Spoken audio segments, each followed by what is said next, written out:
తనను బలపరుస్తున్నాం, ఎంకరేజ్ చేస్తున్నాం. మన ప్రోత్సాహం వల్ల ఇంకొంచెం బలమైన లోతైన మాటలు చెప్పటం కొరకే తప్ప మనందరికంటే ఆయన గొప్పవాడు, ఆయన తప్ప ఎవరు లేదు అట్లా ఏంటంటే ఈరోజు ఆయన రేపు ఇంకొకరు నిలబడతారు. అది తప్పుగా భావించద్దు. దేవునికి స్తోత్రం. హల్లెలూయా, హల్లెలూయా. తండ్రికి మహిమ.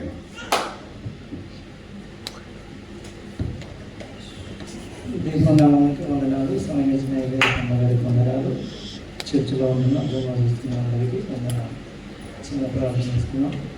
పరిశుద్ధుడా, మీ పరిశుద్ధమైన అందరికీ ఆయన స్తోత్రాలు వందనాలు. ఈ సమ్మదేవ ఏ యోగ్యత లేని నన్న ప్రభావ మీ స్థితిగానం నిలబెట్టుకొని అయ్యా మీరు ఇచ్చిన వాటిని మీకు వందనాలు. నన్ను బలపరచాలి. మీ కృపచేతనైనా మీ కనికరం చొప్పున మాకు పాప శాపదోషాలను క్షమించి నాతో నా ప్రభుత్వం ఇప్పుడు మాట్లాడి మీ యొక్క నామ ఘనత కొరకైన వారితో భయంకరమైన సూచిస్తూ మా ప్రియ రక్షకుడైన ప్రభువైన యేసుక్రీస్తు వారి పేరిట బ్రతిమాలని ప్రారంభిస్తున్నాం తండ్రి. ఆమేన్.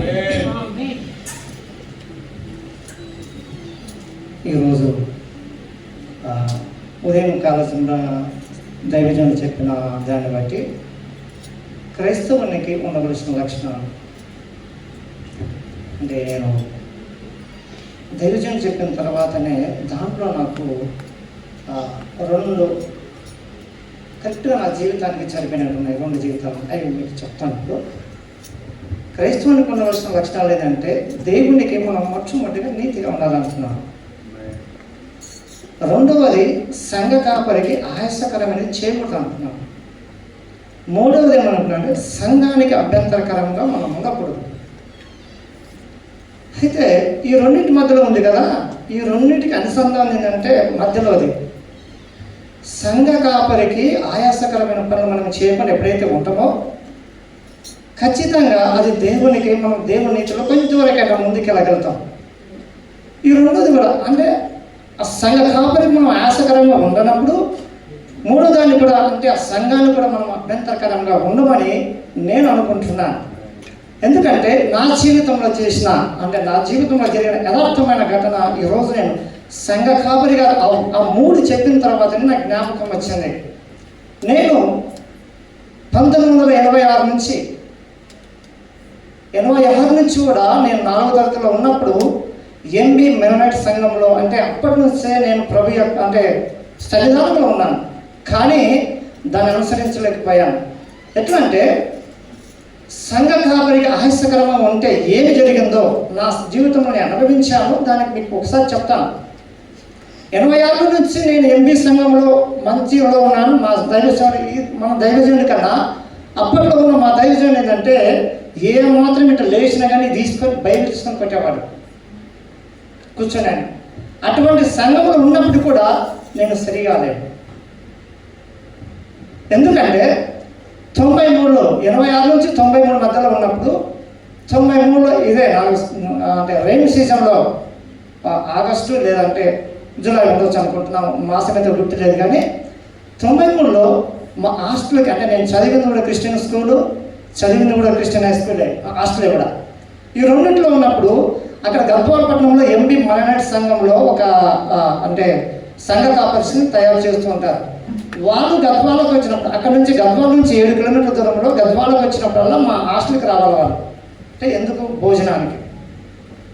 భోజనానికి వస్తుంటే అప్పట్లో నేను అంటే 8వ తరగతి నుంచి కూడా జనరల్ లీడర్గా ఉంటూ 9, 10వ తరగతి కూడా నేను హాస్టల్లో రీడింగ్ చేస్తూ ఉన్నాను. దైవజనుడు వచ్చినప్పుడు ఆయన పాపం చాలా ముసలాయన, ఆయనకు భార్య పిల్లలు అప్పటికే లేరు. ఆయన పేరు జానయ్య అంటారు, అంటే బిజ్జారం జానయ్య అంటారు. ఆయన వచ్చినప్పుడు ఏం చేశానంటే అన్నం తినబెట్టాం.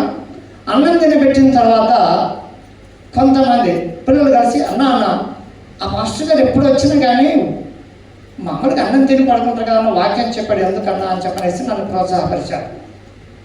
నేనేం చేశానంటే అడిగాను, అయ్యా అందరూ వాక్యం చెప్తామంటున్నారు, ఒకసారి చెప్పండి. నువ్వేమన్నావు నాకు చెప్పనే కాను అంటే ఆయన ఒక్కడే ముసలివాడు అయినప్పుడు కొద్దిగా గర్విస్తుంది, అంటే గర్వం కాదు కానీ ఆయన కొంచెం రోషం ఎక్కువ, గచ్చి బాగా గట్టిగా మాడు, నువ్వేమన్నావు నాకు చెప్పనే కన్నాడు. నేను అడుగుతున్నాను కానీ అందరూ అడుగుతున్నారు, అందరి తరపు నుంచి నేను అడుగుతున్నాను కదంటే ఆయన కొంచెం రాష్గా మాట్లాడాను. రహస్యం అంటే అది అంతకంతగా పెరుగుతూ పోయి బయట చూస్తే భయంకరమైన వర్షం వస్తుంది. ఆ భయంకరమైన వర్షంలో నేనేం చేశానంటే, మేము ఫస్ట్ ఫ్లోర్లో ఉన్నాం, ఫస్ట్ ఫ్లోర్ నుంచి నూనె పడేస్తే కింద వచ్చి పడ్డాడు పాస్టర్ గారు. ఫస్ట్ ఫ్లోర్ నుంచి నూనె పడేస్తే కిందకి వచ్చాడు. కిందకి వచ్చిన తర్వాత కనీసం కిందన ఆయనకు తల దాచుకోవడానికి నేను స్థలం ఇచ్చాను, అది కూడా ఇవ్వలేదు.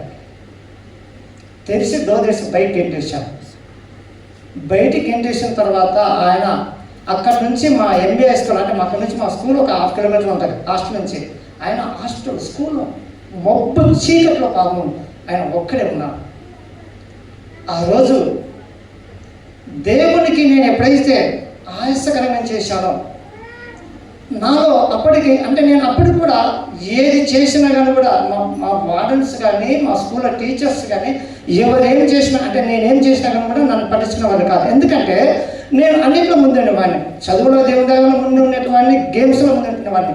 అందుకొరకు నన్ను టచ్ చేసేవాళ్ళు, అంటే నన్ను మందలించేవాళ్ళు కాదు. దాన్ని అనుసరి చేసుకుని నేను ఆ విధంగా చేశాను. కానీ ఎప్పుడైతే నా జీవితంలో ఆ దైవజయాన్ని ఆ విధంగా ఇచ్చానో, నా జీవితంలో అంటే నేను ఫాలోవర్ కావడానికి నాకు కారణమైంది. అంటే అప్పటి వరకు నేను మంచిగా ఉన్నాను. 10th క్లాస్కి వచ్చేటప్పుడు, 10th క్లాస్లో ఉన్నప్పుడు నేను ఎప్పుడైతే పని చేశానో, దైవజయం యొక్క కన్నీరు నాకు తెలిసి మనం ఆ విధంగా చేసిన తర్వాత, దైవజయం అక్కడికి గెలిచిన తర్వాత కన్నీరు కార్చింటాడు నా గురించి అంటే కనీసం ఆ బిడ్డను మార్చమని ప్రార్థన చేసింటాడు, లేదంటే వాడు ఇలా కావాలని చెప్పిన ప్రార్థన చేసింటాడు. కానీ ఆ కన్నీరు దేవుని దగ్గర చేరి నన్ను అంతకంతకు అనుస్తూ వచ్చింది. అనుస్తూ వచ్చినానికి కారణం, అనుస్తూ వచ్చిందంటే నేను ఎట్లా గ్రహించానంటే, నా స్టోరీ అంటే నేను అప్పటి వరకు కూడా 10th అంటే టాప్ 10లో నేను ఖచ్చితంగా ఉండేవాడిని క్లాస్లో. మేము మొన్న ఏమంటారు చూడు, గెట్ టుగెదర్ కలుసుకున్నప్పుడు అందరూ నీవేం చేస్తున్నావు అంటే, అందరూ వాళ్ళు మంచి, అంటే నాతో పాటు పోటీ పడుతున్న వాళ్ళందరూ మంచి అధికారంలో ఉన్నారు. మంచి అధికారం, ఒక డాక్టర్లు, లాయర్లు, గవర్నమెంట్ జాబ్స్ మంచి అధికారంలో ఉన్నారు. కానీ నన్ను అడిగేటానికి నేను ప్రైవేట్ జాబ్లో ఉన్నానని చెప్పనేసి నేను చెప్పుకుంటుంటే, ఇదేంది ఎట్లా జరిగింది అని చెప్పనేసి ఒకరికొకరు అడుక్కుంటూ ఉంటే, నేను నాకు తెలుసు కదా దేవునికి నేను ఆయాసకరమైన చేశాను. నేను అప్పుడు అంటే అప్పుడు నేను అనుకున్నాను, దేవునికి నేను ఆనాడు అంటే దైవ సేవనికి నేను ఆయాసకరమైన పని చేశాను, ఈరోజు నాకు తగిన శిక్ష అని చెప్పనేసి నేను అనుకొని వచ్చాను.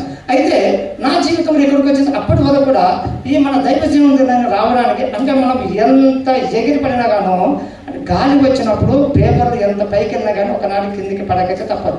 ఇక్కడ పడకపోయినా ఎప్పుడు తనతో పడతాయి, ఎప్పుడు పడతాయి, అది నిజం అన్నమాట. అదేవిధంగా నేను అటువంటి వాడిని దైవజన చేతిలో దొరికాను. ఎప్పుడైతే దైవజన చేతిలో దొరికానో ఆనాడు అంటే నేను భయంకరమైన, అంటే వీటికి రావడానికి కూడా భయంకరమైన సమస్య.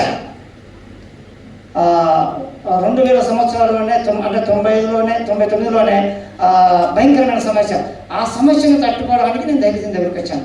ఎప్పుడైతే దైవజనం దగ్గరికి వచ్చానో కొన్ని నాలో నా అంతకు నేను కొన్ని మార్చుకుంటూ వచ్చాను. నా జీవితాన్ని ఎప్పుడైతే దేవుడు అంటే దైవజన్ యొక్క అడుగుజాడలో మనం నడుస్తున్నప్పుడు, ఆయన చెప్పుతున్న మాటలు మనం వింటున్నప్పుడు మనలో మార్పు రావడానికి ఖచ్చితంగా దేవుడు సహాయం చేస్తాడు. అందుకని దైవజన్ అంటాడు కదా, మీరు ఏదేమైనా కానీ ముందు నేను చెప్పింది వినండి, తర్వాత మీరు అనుసరించకపోతే తర్వాత విషయం, కానీ మీరు చెప్పింది అయితే వినండి అని చెప్పి అనుకున్నప్పుడు దానిలో అంటే 100% ఎవరైతే ఎవరు అనుసరించలేరు. కానీ దేవుడు ఏం చేస్తున్నాడు, ఏది కొన్ని అనుసరిస్తూ ఉన్నప్పుడు మన జీవితాల్లో ఖచ్చితంగా దేవుడు గొప్ప కార్యములు చేస్తాడని చెప్పనేసి నేను తెలుసుకున్నాను. నా జీవితంలో జరిగిన అందుకొరకే ఆ దైవజనం చెప్పిన మనకు మార్నింగ్ చెప్పిన దాన్ని బట్టి నేను ఆయాసకరం చేశాను. కాబట్టి ఇది ఖచ్చితంగా అంటే నాలాంటి వాళ్ళు కూడా ఇంకా చెప్పకుండా ఉండవచ్చు. ఇక్కడ నా జీవితంలో ఎప్పుడైతే అటువంటి పని చేసి నా జీవితం నేను చెడగొట్టుకున్నాను. కాబట్టి మీరెవరు కూడా అటువంటి పని చేసి అంటే దేవునికి విరుద్ధమైన కార్యం చేసి, సంఘ కాపరికి విరుద్ధమైన కార్యములు చేసి ఎవరు కూడా దేవుని యొక్క శాపానికి గురి కాకుండా ఉండాలని నేను ఆ మాట విన్న తర్వాత ఈరోజు నేను మీ ముందు అది చెప్పాలని ఆశించాను. అయితే మొట్టమొదటిగా ఈరోజు మనం అనుకున్నట్టుగా దైవజనుడు చెప్తున్నట్టుగా మనకు ఆ వాగ్దానం ఏంటంటే, ఈ ఉపవాస దినంలో అనగానే వాగ్దానం అంటే నీతి కొరకు ఆకలి దప్పులు గలవారు ధన్యులు అంటారు. కానీ నీతి కొరకు ఓకే, కానీ ఆకలి దప్పులు గలవారు దాంట్లో నేను రాను. నేను రాను. ఎందుకు? నేను ఉపవాసం లేదు. ఎప్పుడైనా కానీ దైవజనుడు అంటే నా మొట్టమొదటి కూడా నా ఉపవాస దినంలో హైయెస్ట్ 40 రోజులు ఎప్పుడూ లేను. దైవజనుడు ఎంతో ప్రోత్సాహపడుతుంటాడు. అయినప్పుడు కూడా నేను 32 దినంలో కానీ ఎక్కువ అయిపోయాను. 32 నుంచి తగ్గించుకొని 14 రోజులు తగ్గించుకొని ఇప్పుడు 7 రోజులకు వచ్చాను. అటువంటి దాంట్లో కూడా దైవజనుడు ఎందుకంటే మనం బలపరుస్తున్నాడు కాబట్టి, ఆయన బలపరిచాడు కాబట్టి ఈరోజు నేను ఇక్కడ మీ ముందు నిలబడానని చెప్పనేసి నేను విశ్వసిస్తున్నాను. అయితే దైవజనుడు చెప్పిన వాక్యంలో నీతి అనగా 3 రకాలు. దేవుని యొక్క నీతి, స్వనీతి, దుర్నీతి. దేవుని యొక్క నీతి గురించి దైవజనుడు చెప్పారు, మనం అందరం కూడా చెప్పారు. ఎవరికి తోచిన విధంగా వాళ్ళు చెప్తూ వచ్చారు. కానీ నాకు స్వనీతి గురించి నేను అనుకున్నాను. ఎందుకంటే నేను వాస్తవానికి అటువంటి స్థితిలో నేను వచ్చాను. స్వనీతి గురించి నేను ఎంచుకున్నాను. ఈ రెండవది ఎందుకంటే స్వనీతి గురించి నేను ఎంచుకున్నాను ఎందుకు? నేను అటువంటి దాని నుంచి బయటకు వచ్చాను కాబట్టి దాన్ని మీరు అందరూ కూడా ఎవరైనా సరే అటువంటి వాళ్ళు ఉంటే ఈరోజు దేవుని దగ్గర అంటే దేవుని దగ్గర పశ్చాత్తాపపడి దాని గురించి విడుదల పొందాలని నేను మీకు కోరుకుంటున్నాను. కాబట్టి ఒకసారి రోమీయులకు రాసిన పత్రిక 3వ అధ్యాయం 10వ అధ్యాయము 3వ వచనం, ఏమైనగా వారు దేవుని నీతిని అడగక తమ స్వనీతిని స్థాపింపబూనుకొనొచ్చు దేవుని నీతికి లోబడలేదు. దేవుని నీతికి లోబడలేదు. ఇది ఎప్పుడు ఇచ్చారని ఏ సందర్భంలో అనేది మాట్లాడము. అయితే దేవుని స్వనీతికి ఫస్ట్ బైబిల్ గ్రంథంలో మొట్టమొదటిగా ఆదాము ఉన్నాడు. దేవుడు వచ్చి అడుగుతున్నప్పుడు, అంటే పండు తిన్న తర్వాత దేవుడు వచ్చి అడుగుతున్నప్పుడు ఆయన తప్పును ఒప్పుకోలేక నేనైతే నీతిపరుని కానీ నీవు ఇచ్చిన ఆయన తప్పు చేపించింది నాతో అన్నట్టు మాట్లాడుతున్నాడు. నీవు ఇచ్చావే ఆ ఫలం, అంటే ఆమె తెచ్చిస్తే నేను ఫలం తిన్నానని చెప్పనేసి అక్కడ ఆదాము అయితే స్వనీతిలో చేరిపోయాడు. దేవుని దానికి ఒప్పుకోలేదు అనమాట, తప్పును ఒప్పుకోలేదు, స్వనీతిలో చేరిపోయాడు. రెండవదిగా నోహో యొక్క కుమారులు. నోహో యొక్క కుమారులు అయితే 3 ఉంటే 3లో ఒకరు హాము ఏం చేశాడంటే తన తండ్రి అంటే ద్రాక్షరసంలో ఉన్నప్పుడు తన తండ్రి అంటే ద్రాక్షరసం తాగి మత్తువాడగినప్పుడు తన వస్త్రహీనత చెడిపోయినప్పుడు దాన్ని కప్పకుండా తన తండ్రి యొక్క మానాన్ని కప్పకుండా పోయి వాళ్ళ అన్న వాళ్ళ తమ్ముడిని చెప్పి పోయి నాన్న ఇట్లా ఉన్నాడని చెప్పనేసి చెప్పుకుంటున్నాడు. అందుకొరకే అక్కడ కానాను అంటే శపింపబడిన వాడని ఉంటుంది. కానానికి తండ్రి అయినా అని ఉంటుంది. కానాను అంటే శపింపబడిన వాడని ఉంటుంది. అక్కడ కానాను శపింపబడినది ఎందుకంటే కానాను అప్పటికి అంటే కదువు దేశం. ఆ విధంగా నోహో యొక్క కుమారులు కూడా ఒకరు ఉన్నారు. ఇంకోటి చూస్తే అయితే యోబు గారి యొక్క స్నేహితుడు. యోబు గారి స్నేహితులు ఏం చేస్తారంటే యోబు గారు అంత నీతిమంతుడైతే వారు ఆ నీతిమంతుడి దగ్గర పోయి వీళ్ళు ఆయనకు వాక్యం చెప్పుకుంటారు. ఈ ముగ్గురు కూడా స్వనీతి పడలేదు. అటువంటి వాళ్ళ మనము కూడా అంటే మనం ఏ విధంగా ఉంటున్నామో దానికి స్వనీతిగా ఉంటున్నామా లేకపోతే నీతి పరులుగా ఉంటున్నామా మనకు మనమే కొంచెం పరీక్షించుకోవలసిన సమయం ఇది. ఈ స్వనీతి పరులు యోబు గారు దేవునికి అత్తుకొని ఉంటున్న వ్యక్తి దగ్గరికి పోయి నీ భక్తి నీకు ధైర్యం పుట్టించదా అంటారు. ఆయనకు వాక్యం చెప్తారు వీళ్ళందరూ. మనము కూడా అంటే అటువంటి సమయంలో మనం ఉండవచ్చు. ఎందుకంటే దైవసేన ముందు అంటే దైవసేన ముందు నిలబెట్టుకొని ఆయన మన పక్షాన మన పక్కన కూడా నిలబడి కూర్చున్నప్పుడు మనం వాక్యం చెప్తున్నామే మనం నీతిమంతులం కాదు. అయినప్పటికీ దైవజనుడు మనకు ఒక అవకాశం ఇస్తున్నాడు. దాని నుంచి మనము కొంచెం ఇంకా నీతిమంతులోకి నడవడానికి దైవజనుడు మనకు ఒక అవకాశం ఇస్తున్నట్టు నేను అనుకుంటున్నా. అది నా సొంత నిర్ణయం నేను అనుకుంటున్నా. ఎందుకంటే యోబు గారి యొక్క నీతికి మన నీతికి కాదు ఇది. యోబు గారి నీతిమంతుడు, మన నీతిమంతులం కాదు. కానీ దైవజనుడు మన పక్కన నిలబడి మనకు సమయం ఇస్తున్నాడంటే దాని కొరకని నేను అనుకుంటున్నాను. అయితే ఇప్పుడు స్వనీతి విషయంలో మత్తయి సువార్త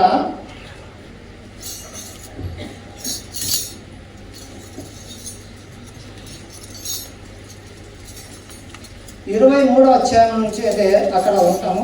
అంటే స్వనీతికి వచ్చేది ఎవరంటే 3 శాస్త్రులు, పరిసయ్యులు, సద్దుకాయులు. ఈ ముగ్గురు వారంతకు వాళ్ళే అవి నేనే నిజమైన వాళ్ళం అంటే మాది కరెక్ట్, నేను చేసిందే నిజం అంతే ఇక అనుకునేవాళ్ళు అనమాట. అయితే ఇప్పుడు ఇంకోటి చూస్తాను కదా, మన పరిచయం వచ్చి దేవుని యొక్క సన్నిధానంలో దేవా నేను కరెక్ట్గా ఉన్నా, అన్నింటిలో కరెక్ట్గా ఉన్నా, కానీ ఆ దరిద్రుడే అంటే సుంకరుడు. వీళ్ళు ఏం చేస్తాడు, వీడైతే మొత్తం విరవీపన ప్రార్థన చేస్తాడు, కానీ ఆ సుంకరుడు మాత్రం దీనత్వంతో దేవుని యొక్క సన్నిధానంలో దీనత్వంతో ప్రార్థన చేశాడు కాబట్టి ఆయన ప్రార్థన దేవుడు అంగీకరించాడు, కానీ పర్సెంట్ మాత్రం దేవుడు అంగీకరించాడు. ఎప్పుడైతే మనం కూడా దీనత్వంతో ఉండి దేవుని యొక్క సన్నిధానంలో మనం ఉంటే మన ప్రార్థన అంగీకరిస్తాడు, కానీ మన ప్రార్థన త్రోసివేసే దేవుడు కాదని నేను దాన్ని బట్టి మనం తెలియపరుస్తున్నాను. 23వ అధ్యాయంలో ఫస్ట్ నుంచి చూసుకుంటాడైతే, అప్పుడు యేసు జన సమూహములతోనూ తన శిష్యులతో ఇట్టాను, శాస్త్రులను పరిశీలను మోసే పీఠం ముందు కూర్చుండువారు కనుక వారి మీద చెప్పిన వాటిని అనుసరించి గైకొనడు, అయినను వారి క్రియల చొప్పున చేయకుడి. వారు చెప్తారు, వారు కొన్ని మాత్రమే చెప్తారు, వారు చెప్పేది మాత్రమే వినండి, వారి యొక్క క్రియల ప్రకారం మాత్రం చేయకూడదని ఇక్కడ యేసు ప్రభు బోధిస్తున్నాడు. వారి క్రియలు ఏమిటి? ధర్మశాస్త్రానికి అనుగుణంగా లేనివి, స్వనీతి, దుర్నీతి. అంటే వాళ్ళు నీతిగా ఉండరు. వాళ్ళు దాని కొరకు వారి యొక్క మాటలు వినండి, కానీ దాంట్లో ఉన్నది ఏదైతే నీకు కావాలనో, అంటే కరెక్ట్గా ఏదైతే నీకు కావాలనో దాన్ని మాత్రమే పట్టుకొని, కానీ వారి క్రియల ప్రకారం నడుచుకోకని అని చెప్పనేసి యేసు ప్రభు వారు ఇక్కడ బోధిస్తున్నట్టు మనం చూస్తున్నాం. అటుపోతే మనుషులు 5వ వచనం చూడండి, మనుషులకు కనబడి నిమిత్తము తమ పనులన్నీ చేయుదురు, తమ రక్షరేఖలు వెడల్పు కాను, తమ చెంగులు పెద్దవి కానీ చేయుదురు.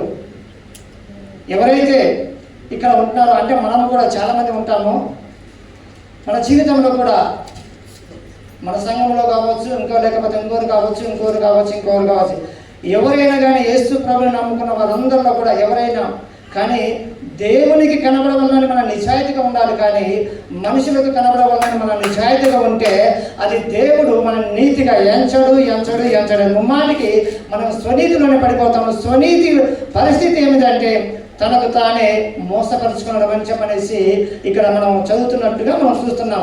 విందులలో అగ్రస్థానములు, సమాజ మందిరములు అగ్రపీఠములు, సంత వీధుల్లో వందనములు, మనుషుల చేత బోధకులు అని పిలువబడుట కొందరు. వాళ్ళు ఏం చేస్తారు? పరిచయులు కానీ శాస్త్రులు కానీ యొక్క మందిరంలో కావాలనుకుంటే నాకు అగ్రస్థానం కావాలి, నేనే లీడర్షిప్ ఉండాలి, లేకపోతే నేనే అన్ని చేయాలని చెప్పి అనుకుంటారు. కానీ అటువంటి వాళ్ళు కూడా, అంటే నేను ఒకరి గురించి మాట్లాడట్లేదు, నేను ఎవరి గురించి కూడా మాట్లాడను, కానీ వాక్యము ఏదైతే గ్రంథంలో ఏదైతే రాయబడి ఉందో దాన్ని నేను మీకు చెప్తున్నాను. 11వ వచనం నుంచి అయితే, అయ్యో వేషధారులారా, శాస్త్రులారా, పరిచయులారా, మీరు మనుషుల ఎదుట పరలోకం ఎదురు మీరందరూ ప్రవేశించు వారిని ప్రవేశింపనీయరు. అంటే కొంతమంది మనము కూడా సంఘానికి కొత్త వారు వచ్చినా కానీ, ఇక అవిశ్వాసులు వచ్చినా కానీ వాళ్ళని బలపరిచేటట్టు ఉండాలి, వాళ్ళని పరలోక రాజ్యానికి చేర్చేటట్టు మన యొక్క ప్రవర్తన కానీ, మన యొక్క మాటలు కానీ, మన యొక్క క్రియలు కానీ ఉండాలి. కానీ వారిని పరలోకంలో, అంటే ఇక్కడ అంటున్నారు కదా, పరలోకంలో ప్రవేశింప చేయకుండా మనం ఉంటున్నాం. వీళ్ళు ప్రవేశించారు అంటే నేను పోను, నాతో పాటు వాళ్ళు రాదు. అది ఏమంటారంటే, అరే నేను చెడిపోతున్నా పోయి నువ్వు నాతో పాటు చెడిపోదామన్నట్టు. మనం చెడిపోయిన పర్వాలేదు, కానీ మనతో ఉన్న వాళ్ళు మంచిగా ఉండాలనే ఆలోచనతో మనం ఎప్పుడైతే వెళ్తామో దేవుడు కూడా ఒకనొక సమయాన్ని మనకు ఖచ్చితంగా మనకు తగిన ఫలం ఇస్తాడని చెప్పనేసి నేను విశ్వసిస్తున్నాను ఇక్కడ. అయితే 23 వచనం నుంచి అయితే,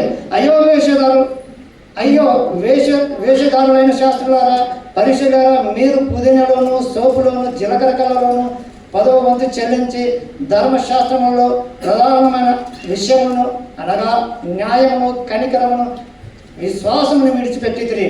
వాటిని మానక వీటిని చేయవలసి ఉండెను. ఇక్కడ ఇది మరి చెప్పొచ్చో చెప్పకూడదు నాకు తెలియదు, కానీ వాక్యం అయితే క్లియర్గా తేటగా తెలియపరుస్తున్నది. పుదీనలోను, సోపులోను, జీలకర్రలోను అంటున్నాడు. ఇదేంటి పుదీనా అంటే ఇంత ఉంటాయి. దాంట్లో మనం 10 మంది ఎట్లా తీసుకొస్తాం దేవునికి? ఆ పుదీనా రావాలంటే కూడా, లేకపోతే ఆ జీలకర్ర రావాలంటే కూడా, ఆ సోపు రావాలంటే కూడా మనం కష్టపడాలి. మనం కష్టపడిన తర్వాత మనకు ఎంతో కొంత వస్తుంది. మనకు వచ్చిన దాంట్లో ఖచ్చితంగా దశమ భాగం ఎప్పుడో తీసి పెడతామో, వీటినన్నింటిలో కూడా మనం ఖచ్చితంగా దశమ భాగం ఇచ్చిన వాళ్ళలో ఒకరిమవుతాం. ఇది ఎందుకంటే ఇవన్నీ కొనాలంటే మనకి డబ్బు అయితే కావాలి. ఆ డబ్బు ఎక్కడి నుంచి వస్తుంది? మనం సంపాదించాలి. మనం సంపాదించిన దాన్ని మనం తీసి పెట్టకపోతే దాన్ని మనం దొంగిలించిన వాళ్ళం అవుతాం. అంటే దేవునికి మనము అంటే స్వనీతిలో మనము చేరిన వాళ్ళం అవుతాం అన్నమాట ఇక్కడ. అయితే వాటిని మానక వీటిని చేయవలసి ఉండదని చెప్పనేసి అంటారు. ఏంటి? ఇవన్నీ చేయాలి, ఇవన్నీ చేస్తూ ఉన్నాను, కానీ వాటిని మానక వీటిని చేయవలసి ఉండాలి. వీటిని అంటే ఏమిటంటే 1 సమయాలు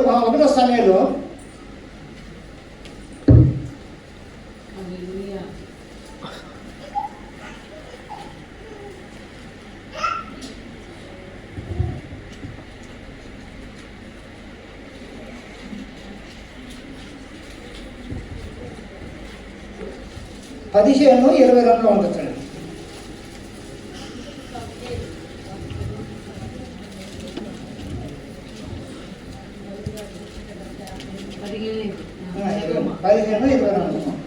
నేను చదవలేను. అందుకు సమయాలు తాను సెలవిచ్చిన ఆజ్ఞను ఒకడు గైకొనడం వలన యెహోవా సంతోషించినట్లు, ఒకడు దహన బలులను అర్పించడం వలన ఆయన సంతోషించిన అని చెప్పని క్వశ్చన్ వేసి మళ్ళీ అక్కడ ఆలోచించమని కూడా చెప్తున్నాడు.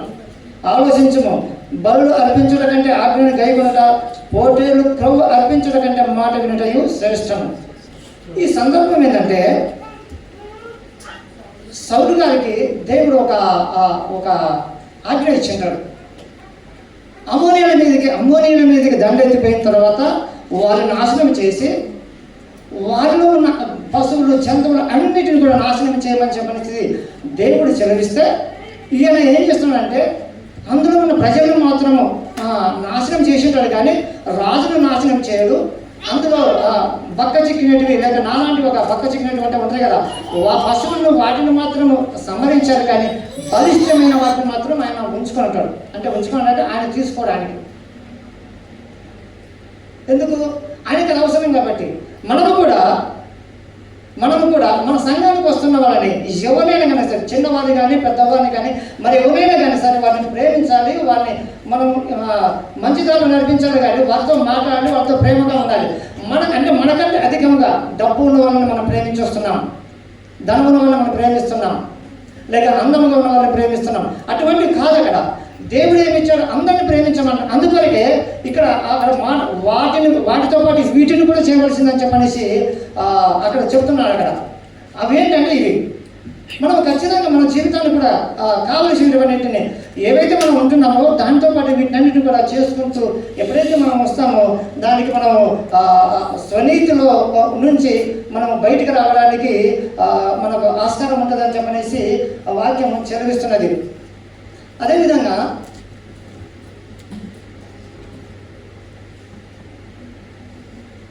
25 నుంచి, అయ్యో వేషధారులైన శాస్త్రులారా, పరిశులారా, మీరు గిన్నెయు పళ్ళెమును వెలపట శుద్ధి చేయుదురు, కానీ అవి లోపల దోపుతోనూ అజంత్రత్వముతోనూ నిండి ఉన్నవి.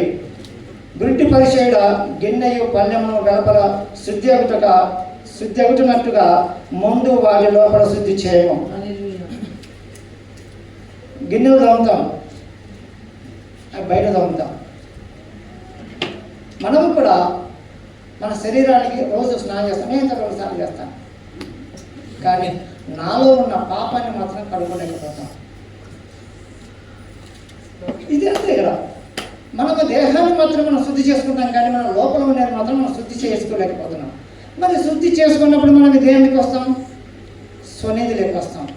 మనం ఎంత ఉన్నా కానీ, మనం ఏం చేసినా కానీ, ఒకవేళ నేను ఈరోజు ఇక్కడ నిలబడి మీ ముందు నిలబడి మాట్లాడుతుండవచ్చు, కానీ నా హృదయంలో నా లోపల శుద్ధి లేకపోతే నేను స్వనీతి పడినా.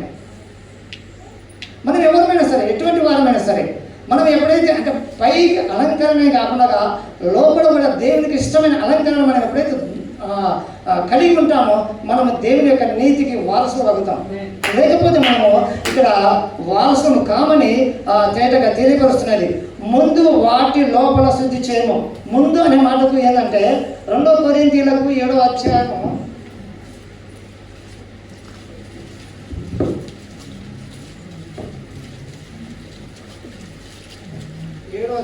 1వ అధ్యాయం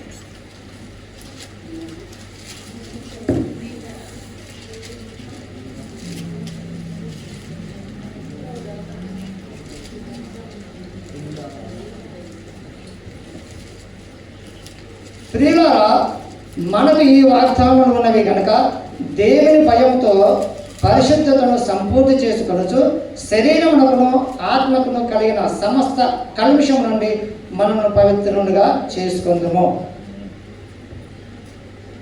వీటినన్నిటి అంటే అపోస్తలుడైన పౌలు ఇక్కడ కూడా రాస్తున్నాడు, కొరింథీ సంఘానికి రాస్తున్నాడు. స్వనీతిలో మనం పడకుండా ఉండాలంటే ఏమి చేయాలని చెప్పనేసి ఆయన ఇక్కడ మనకు తేటగా రాయబడుతున్నాడు. దేవుని భయంతో పరిశుద్ధతను సంపూర్తి చేసుకొనొచ్చు శరీరమునకును ఆత్మకు కలిగిన సమస్త కల్మషం నుండి మనల్ని పవిత్రులుగా చేసుకున్నాము. ఒకవేళ మనము దేవుని భయం లేకపోతే, దేవుని భయం ఉండొచ్చు, భయం మాత్రమే ఉంటుంది, కానీ దాని క్రియారూపకంగా మనం దాన్ని కొనసాగించకుంటే ఖచ్చితంగా మనము ఈ కల్మషం నుంచి లేకపోతే మనమే అపవిత్రతలోకి నడుచుకుంటాము, కానీ పవిత్రులుగా మనము చేసుకున్న లేమని చెప్పనేసి ఇక్కడ మనకు తేటగా తెలియపరుస్తున్నది. అయితే ఇప్పుడు రోమీయులకు రాసిన పత్రికలో 10వ అధ్యాయం 3వ వచనంలో మళ్ళీ ఒకసారి చదువుకుంటే,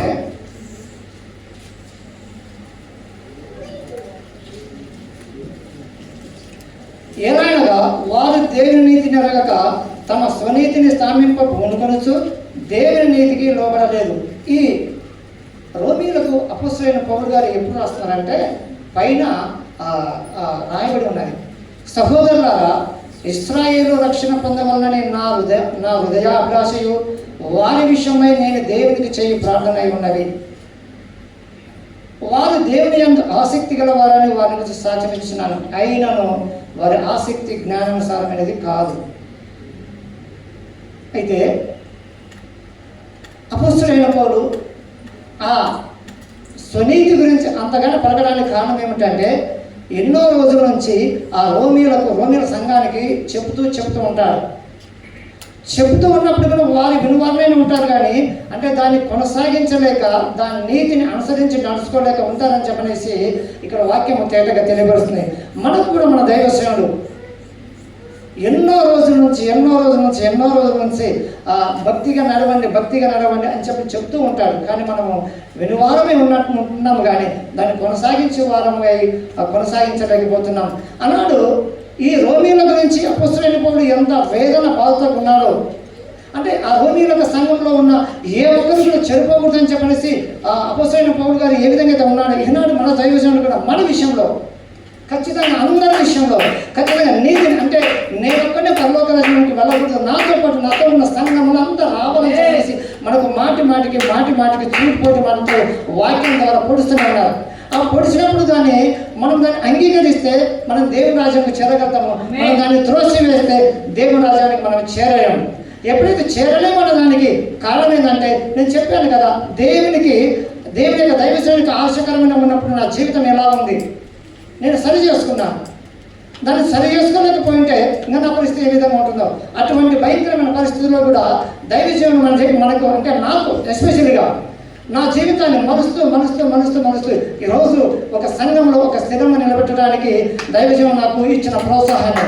లేకపోతే నేను అటువంటి భయంకరమైన అంటే ఏ ఒక్కరు కూడా, నేను వాస్తవానికి హైదరాబాద్కి వచ్చిన తర్వాత కూడా సంఘానికి కంటిన్యూ రానప్పుడు ఖచ్చితంగా ఏ ఒక్కరు కూడా ఏమైనా ఒక మాట అంటే మాత్రం నేను తట్టుకోలేను, అసలుకి మనం భరించను అసలు వాడు ఎవరైనా కానీ అటువంటి వ్యక్తిని. కానీ దేవుని పడ్డాడు కదా, ఇక్కడ పట్టిన తర్వాత ఇంకెక్కడ మొదలు పెడతాడు, మలుస్తూ ఈరోజు దేవుని అంటే ఎవరు ఏమన్నా కానీ సరే పోనీ వాళ్ళ పాపం వాళ్ళు పోతాననే స్థాయికి వచ్చాను. అటువంటి స్థితి నుంచి ఈరోజు ఇటువంటి స్థితిలోకి నేను వచ్చానంటే కేవలం ఇది దైవజనుడిగా రుబ్బడమే. ఆయన రుబ్బకపోతే నేను మళ్ళీ అదే పాపంలో వెళ్ళిపోయేవాడిని, దాన్ని కంటిన్యూ చేసేవాడిని.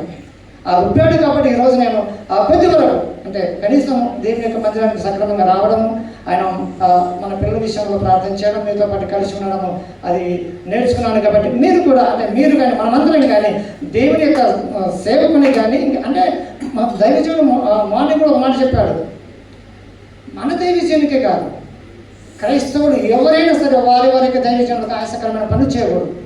మనం ఎవరిమైనా కానీ ఏ సంఘానికి చెందిన వారైనా కానీ మనం ఏ సంఘానికి వెళ్తున్నాం ఎక్కడైతే ఉంటున్నామో ఆ సంఘిక కాపరికి మనం ఆయాసకరమైన పనులు చేయకూడదు. ఆయాసకరమైన పనులు చేస్తున్నామంటే మన జీవితాన్ని మనమే నాశనానికి దారి తీసుకుంటున్నామని చెప్పనేసి నేను విశ్వసిస్తున్నాను. అందుకొరకే నేను మరి చెప్తున్నాను, ఖచ్చితంగా స్వనీతి విషయంలో నాకు నేనే నిజం అని చెప్పి అనుకుంటే అది ఖచ్చితంగా తప్పు. వాక్యం ఏం బోధిస్తుంది? మనం క్రియలు లేని విశ్వాసం మృతం అని చెప్పి అంటుంది. ఆ విశ్వాసాన్ని మనం కొనసాగించాలంటే స్వనీతి నుంచి విడుదల పొంది నీతి మార్గంలో మనం నడవాలంటే దైవజీవనం ఏవైతే చెప్తున్నాడో దాన్ని అనుసరించి మనం అంటే ఒకటేసారి మనం అయితే పొందలేము, చేయలేము కూడా. ఒకటేసారి మనం అన్నీ అవలంబించలేము. కానీ ఒకదానికొకటి మనం చేసుకుంటున్నప్పుడు మన జీవితంలో ముందున్న గమ్యాన్ని మనం చేరగలుగుతామని నేను విశ్వసిస్తున్నాను. ఇప్పుడు నాకు అంటే నేను అనుకున్న దానికి అంటే నాకు సంబంధించిన దానికి ఒక పాటతో నేను ముగిస్తుంటున్నాను. పలుమాలు వైరొలగినాను నీ పరలోక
పలుమార్లు నేను వైదొలిగినప్పటి నుంచి దేవునికి విరుద్ధమైన కార్యాలు చేస్తూ ఉన్నప్పటికీ కూడా దేవుడు ఈ రోజు వరకు నన్ను ఒక సజీవ లెక్కలు మొట్టమొదటి సజీవ లెక్కల నుంచి తన నీతిలో కొద్ది వరకైనా కనీసం తన మందిరానికైనా రెగ్యులర్గా రావడానికి దేవుడు కృప చూపాడు. కాబట్టి ఈరోజు నేను మీ ముందు నిలబడ్డాను. కాబట్టి దేవునికి వందనాలు తెలియపరుచుకుంటూ నా అవకాశం ఇచ్చిన దైవజనురాలకి విన్న మీకు అందరూ కూడా మరోసారి హృదయపూర్వక వందనాలు తెలియపరుచుకున్నాను. ఇందులో ఏమైనా తప్పులు ఉంటే ఎవరైనా గాయపరిచినట్టు ఉంటే నన్ను క్షమించి మన్నించగలరని కోరుకుంటున్నాను.